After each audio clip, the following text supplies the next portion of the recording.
La differenziata non va in vacanza è il tema della campagna di sensibilizzazione promossa dalla SRR Ato 11 Agrigento Provincia Ovest, in collaborazione con i comuni e le associazioni ambientaliste presenti nel territorio per affrontare l'emergenza dei rifiuti nelle spiagge dei comuni di Menfi, Sciacca, Ribera e Cattolica Eraclea. Il progetto prevede 5 giornate di sensibilizzazione nelle spiagge, una a Menfi località Portopalo, 2 a Sciacca nelle località San Marco e Sovareto, una a Ribera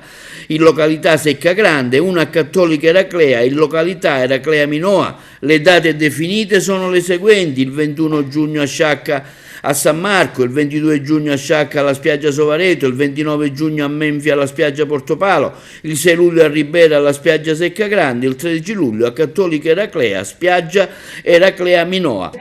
Presidente Marsala, la SRR sta dando vita ad una campagna di sensibilizzazione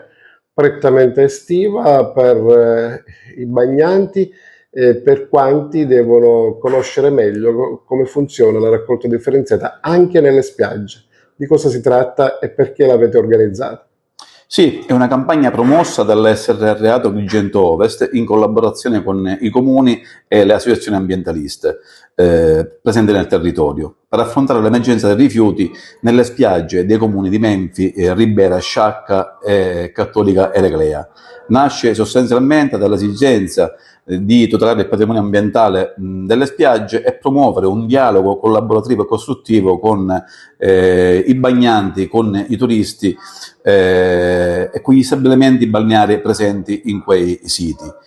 Quindi invitiamo tutti i bagnanti, i turisti che vogliono dare un contributo e partecipare a queste giornate in cui si svolgeranno anche dei laboratori anche con i più piccoli nei lidi balneari e vi aspetteremo sicuramente in tanti.